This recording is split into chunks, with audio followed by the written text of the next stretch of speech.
Moodlights have more fun.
Klein's an impatient man. Wouldn't keep him waiting.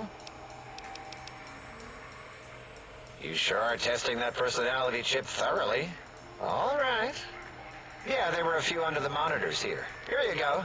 Keeps the place tidy. Until our next scheduled audio transmission and reception, then.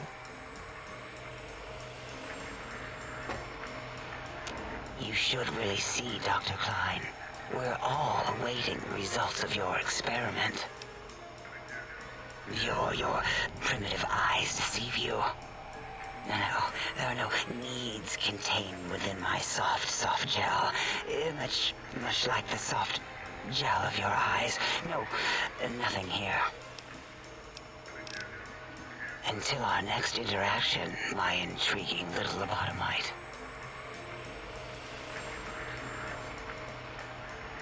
Klein awaits, as do we all.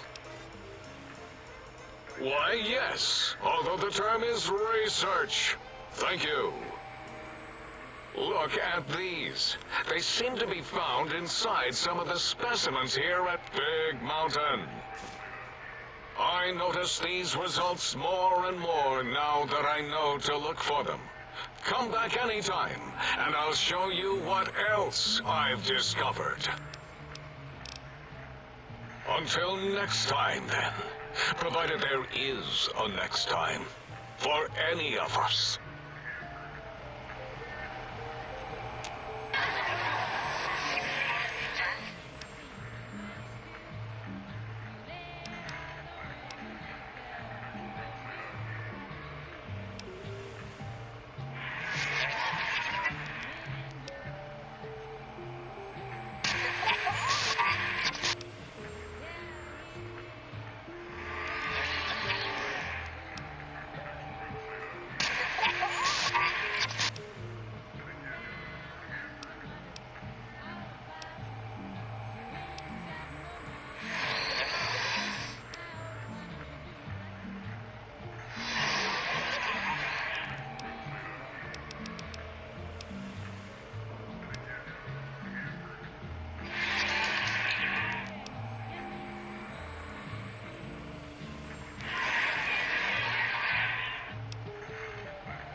The lobotomite returns. Our lobotomite. Has Dr. Mobius been denominated into scrap metal and voice module parts, as we hoped? I recommend watching your tone with me, lobotomite. Now, your brain. Hand it over, or we'll extract it again. And what could we possibly have to speak about? You have the brain, we have the technology. All you must do is surrender. With it, we can finally leave this place. I cannot tell you how boring this place gets, chopping up the landscape and everything in it. And we have so many questions to ask your brain first. About this Mojave place. A fertile testing ground for our experiments. Nonsense. Confer, colleagues. Those are two words I do not recognize. Dr. Klein, please. Let's see what its insides look like. Finally. Klein, are you sure we've calculated all the combat probabilities here? I mean, the lobotomite confronted Mobius. Plus, you know, we haven't had a COMBAT drill in forever. I don't think we could form a tactical attack triangle if we wanted to. Releasing the WOMBAT was not my plan, O, so get off my voice box. Silencing opinionators.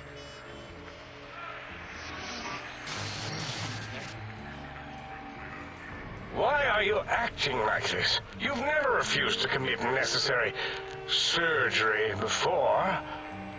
And this lobotomite needs its surgery.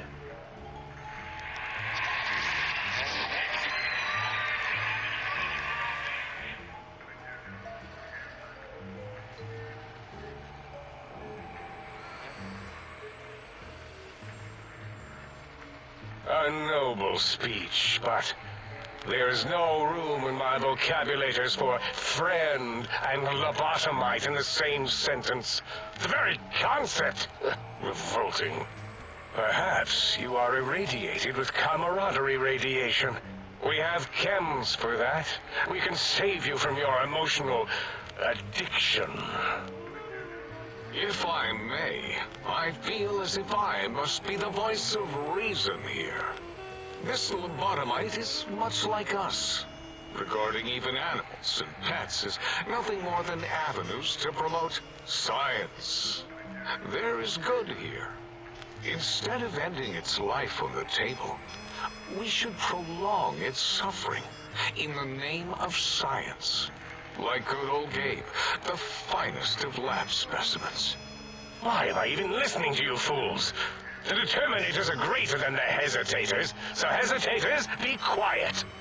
We are bigger, smarter, and floatier than you, lobotomites. We don't wish to fight you, so surrender your brain, now. You are lying. No, you are not. Your heartbeat, perspiration, all excessively confident and sure of yourself. Why would you reason with that maniac? He'll destroy us all!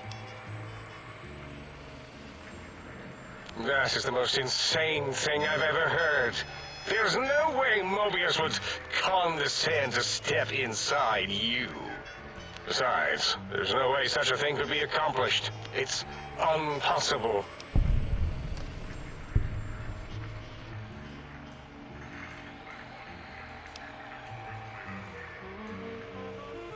You speak the truth, and the decibel variation in your voice, it is Mobius.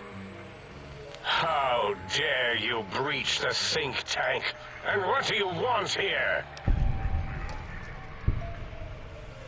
That's no deal at all. There's a whole world beyond the crater, filled with ideas and possibilities. We could have escaped, seen it all for ourselves, tested it, prodded at it, made it squirm.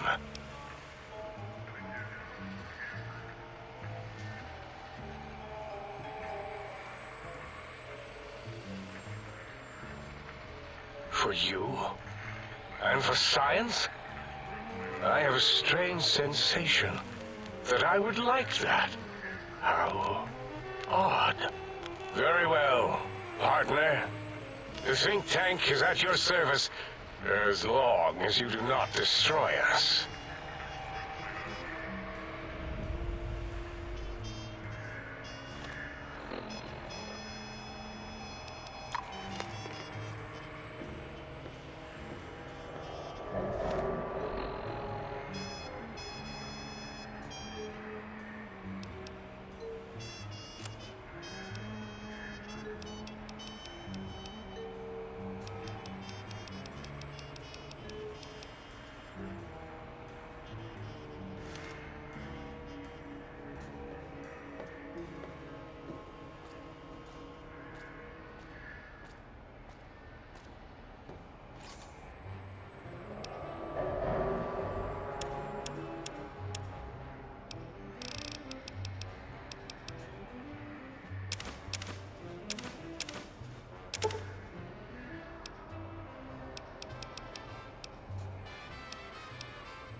As it had been in the years before the Great War, Big Mountain, the Big Empty, became home to one of the brightest minds of the 23rd century.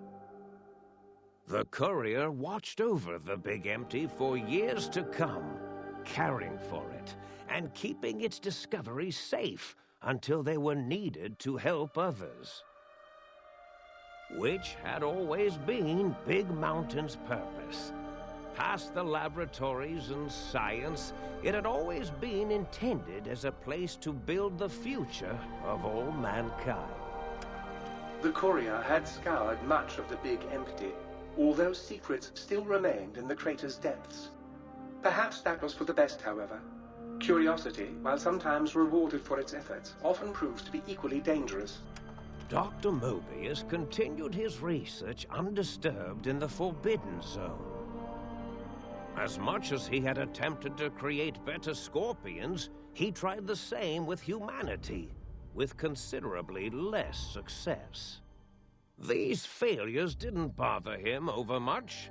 Once the rush of mentats wore off, he forgot he had failed in any event. After all, the bright young mind who had come to visit him in the Forbidden Zone had already exceeded his expectations. The sink atop the dome bustled with the voices of a small town, constantly chirping, arguing, and snarling at each other. Still, this all happened productively in the interests of its new owner.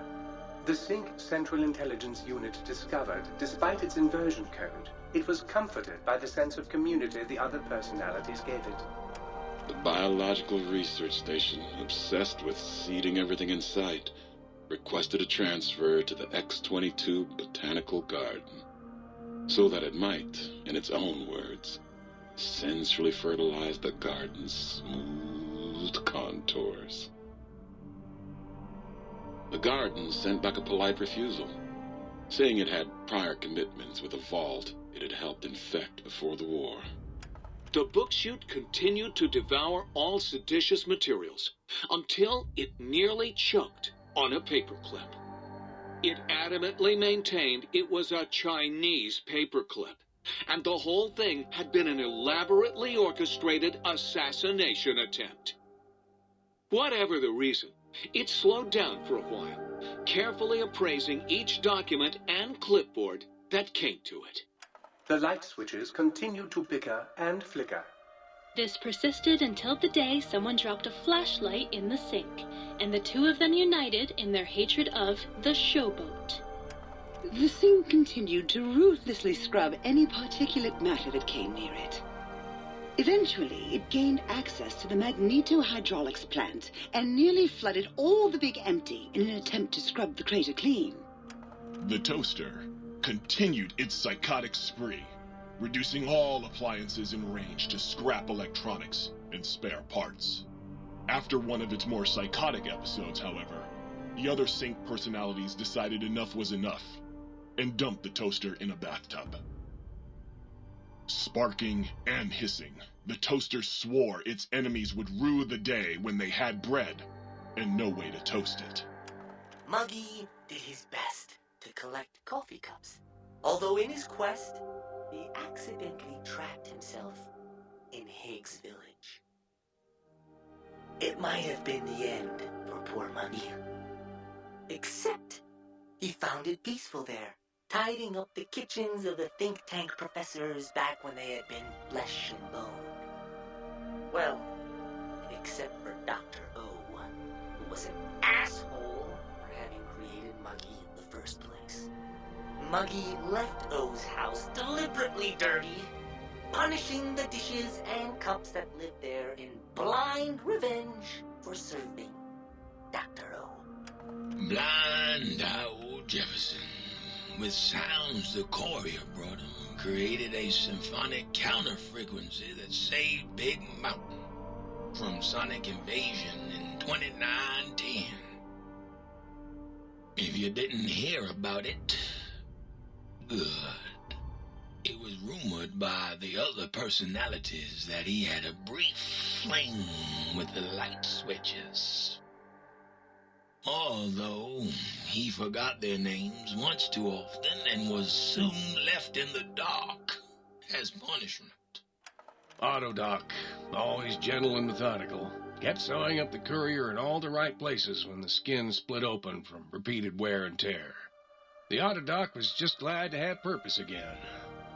It heard its simpler brothers and sisters who got shipped to the Sierra Madre bored out of their skulls in that toxic dead city. In time, the Autodoc found a way to deactivate the Y-17 trauma harnesses, releasing the corpses they had held prisoner for almost 200 years. As the courier ran through the X8 facility multiple times, the computers analyzed the test subject's movements. Rather than performing a superficial observation, they realized the subject barely knew what communism was, or even what a high school was. This confused them for a time, until the facility finally realized that its research had succeeded. So it let its cyber dogs out into the wastes to help protect small communities from physical aggression rather than communist propaganda. The infiltration program in X-13 felt spent, having repeatedly upgraded the stealth suit until it could upgrade it no more.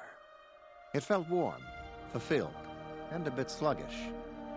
It realized not long after the stealth suit had left it without so much as a note on the nightstand. So the infiltration program sent out robo-brains into the wastes, looking for its wayward technology. It eventually found Repcon HQ and set up a new research center, testing and murdering fiends who kept breaking into the facility. The courier, organs intact, continued onwards, a little less heavy of step, but with all the organs in the right places, as they should be. After all, brains can develop a life of their own when left to their own thoughts, and the courier's brain was more clever than most. Dr. Klein and the think tank remained alive, unaware of the world outside. They looped through their daily routine, none the wiser about the world beyond, although perhaps wiser was the wrong word. The world outside belonged to the courier, and if anyone would shape it, well, the courier had already called dibs. There is an expression in the wasteland, old world blues. It refers to those so obsessed with the past they can't see the present, much less the future, for what it is. They stare into the what was, eyes like pilot lights, guttering and spent, as the realities of their world continue on around them. Science is a long, steady progression into the future. What may seem a sudden event often isn't felt for years, even centuries to come. In the times following the Second Battle of Hoover Dam, however, old world blues took on a new meaning. Where once it was viewed as a form of sadness, nostalgia, it became an expression describing the potential for the future. It can be easy to see science as evil, technology unchecked as the source of all ills, all misfortunes. With the courier at the helm, science became a beacon for the future. There was old world blues, and new world hope. And hope ruled the day at Big Mountain. We could say more, but the stories in the Big Empty speak for themselves. Now armed with the transportal Ponder, the courier could return to the dome at any time and crack open the secrets of the Big Empty one by one. The Sink sat vigilant, waiting for its master to return, shoes covered in Mojave dust. Only one road yet remained, and it was one the courier had to walk alone.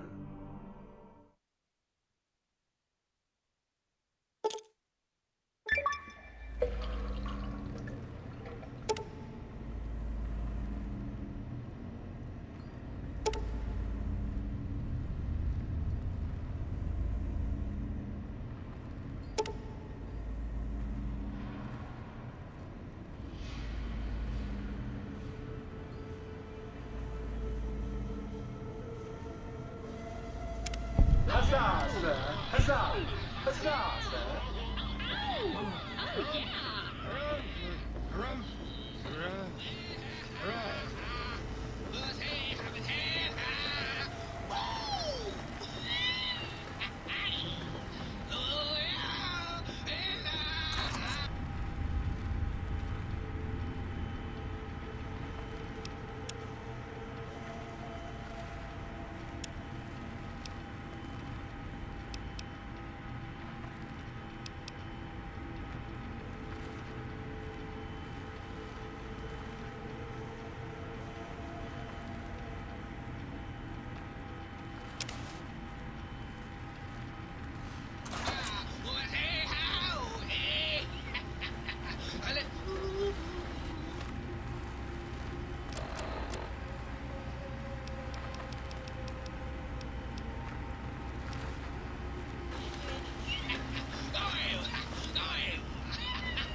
Perhaps, sir, would care to put says...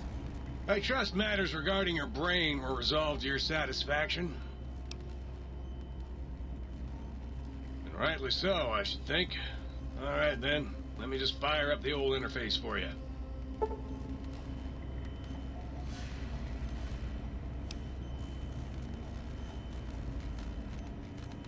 Feet up, and I might serenade, sir, with the dulcet tones of a light opera.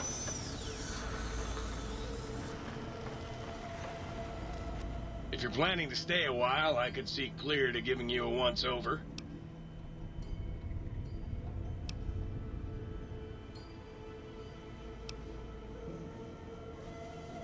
Well, I'll be right here if you change your mind.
Is it time? I'm ready when you are.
Fine by me.